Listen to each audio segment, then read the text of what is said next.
بسم الله الرحمن الرحيم الحمد لله رب العالمين والصلاة والسلام على أشرف المرسلين سيدنا محمد وعلى آله وصحبه وسلم. السلام عليكم ورحمة الله وبركاته. دمان dadweynaha reer galmudug iyo dhammaan ummadda Soomaaliyeed maantay waxaan shirkan jaraa'id u qabtay sida aad ka warhaysaan muddadii la soo dhaafaba waxaa laga warsugayay in galmudug ay ka dhacdo doorashadii muddo xileedka labaad ee hadaha dastuuriga magaaladeeda caasimadda ay dhusa mareb magaalada dhusa mareb iyo galmudug ayadoo ay sugayaan dadka Soomaaliyeed iyo dadka reer galmudug dhammaan in ay ka qabsoonto xulista xildhibaanada iyo doorashada hay'adaha dastuuriga dhammaan waxaa soo muuqanaysa maalmaha la soo dhaafay in khilaaf soo ifbaxay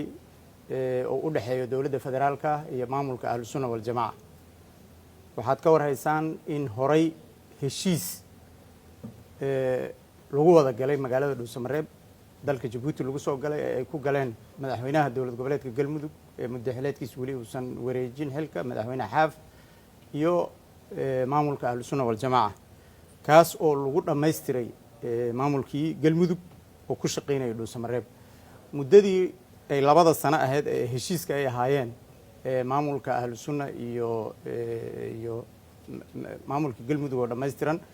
waxaa dowladdu ay cadaadis joogto ah la daba taagneed maamulka galmudug waa ka warhaysaan 2 sano cunaqabatayna lagu hayay arintaas waxay markii dambe ku dhameystirantay in madaxweyne xaaf iyo maamulka ahlusuna ay dowladdu soo kala dhex dhigtay khilaaf kaas oo keenay in ay oo burburo heshiiskaasi meeshaas wixii ka dambeeyay dowladdu waxay heshiisyo la gashay sida naloo sheegay maamulka ahlusuna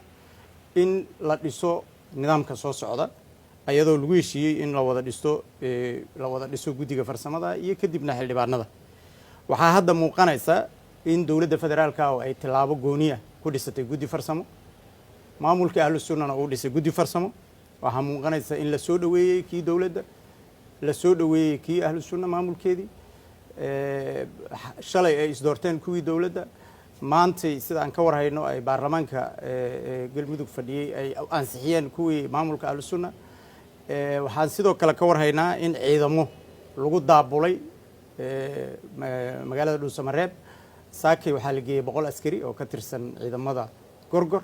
shalay waxaa la geeyay 100 ciidamada jooga ee ka kala tirsan gorgor iyo danab waxay dhan yihiin 500 ee jooga magaalada dhusa mareb waxaad moodaa in ciidamadii dhinaca kale ee maamulka ahlusuna ayagana ay ka shaqeynayaan sida ciidamo u guri lahaayeen waxaad moodaa marka in magaaladu ay u muuqato magaalo diyaar garow oo ku jiro xaaladaas markay soo cusboonaatay yaan waxaan go'aan ku gaarnay inaan shirkan jaraa'id qabanno waxaan marka rabnaa in aan xaaladdu hadda ay maadaama ay sidaas tahay aan haddaba haddii aan la huraynin in xaaladda aan baaq u soo jeedino dhammaan dhinacyada reer galmudug kow dowladda federaalka iyo maamulka ahlusuna waxaan ugu baaqaynaa inay joojiyaan dhammaan howlaha socda oo ay ka mid yihiin dhismaha guddiyada xaraynta odayaasha dhaqanka daabulidda ciidamada gaar ahaan kuwa xamar laga qaadayo waxaan rabnaa inaan xasuusino dowladda federaalka ah galmudug ayadoo intaan kasii tabar yar baa la dhisay 2015 wax ciidan oo xamar laga qaadana lama qaadin ciidan ku filan galmudug waa joogaan oo ammaankeeda ilaaliya magaalada dhusa mareb iyo cadaado iyo gaalkacyo iyo cabidwaaq iyo dhammaan reer galmudug waxaan rabnaa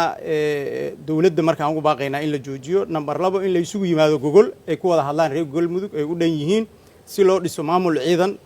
oo loo dhan yahay iyo maamul loo dhameystiran yahay dadweynaha iyo waxgaradka galmudug iyo xildhibaanada federaalka waxaan ugu baaqaynaa inay u istaagaan sidii loo xalin lahaa khilaafka soo kala dhex galay federaalka iyo maamulka ahlusuna ciidamada qalabka sida baaq gooniyahan rabnaa inaan u joojino oo ah in ay colaadda bannaanka ka istaagaan arrimaha siyaasaddana faraha kala baxaan sida qodobka dastuuriga uu qabo faqrada 127 qodobka 127 ee dastuurka kumeel gaarka ah kaasoo sheegaya ciidanku inuusan soo gashan arrimaha siyaasadda waxaan ciidamada sidoo kale uga digaynaa inay colaadda ka fogaadaan colaadda loogu talagalay in ay iskula dhacaan dhusa mareb dowladda iyo ahlusuna ma noqon doonto xisaab la'aan saraakiishuna ma lagama yeeli doono hadhow amar dowladeeda nala siiyey cid amar bixin karta in lagu xadgudbo ama qof la dilo marnaba laga yeelaya ma jirto si gaara marka ciidamada waxaan ula dardaarmaynaa in aysan ku degdegin arrimaha hurinta ee colaadaha laga shaqaynayo dowladaha amisom ee jooga gaar ahaan ciidamada Djibouti iyo ciidamada kale ayagana waxaan ugu baaqaynaa in deegaankaasu deegaan nabdoon oo laga taageersan yahay weeye cid ka soo horjeeda ayagana meeshaas ma joogto marka inay arrimo siyaasadeed la isku hayaa ay faraha ka qaadaan waxaan rabnaa inaan ugu baaqno dowladda federaalka mar kale iyo ahlusuna inaan diyaar u nahay haddaanu nahay murashaxiinta iyo dadka reer galmudug dhammaan in arrintaasi ay noqoto arrin lagu xaliyo wada hadal is afgarad marnaba galmudug meeshii xoog la iskula maquulin lahay ama tabar la iskula maquulin lahay ma aha haddana maaragtay in maaragtay loo diyaar garoobo in aan si mida gunaanadkii iyo guntina waxaan rabaa inaan idiin sheego galmudug midahaan danaynaynaa oo ay u taaganahay anigu si taas loo gaarana waa inaan maquunis iyo awoodi marnaba soo gelin ilaahay wixii khayrka ku jira hana waafajiyo aad iyo aad baa u mahadsantihiin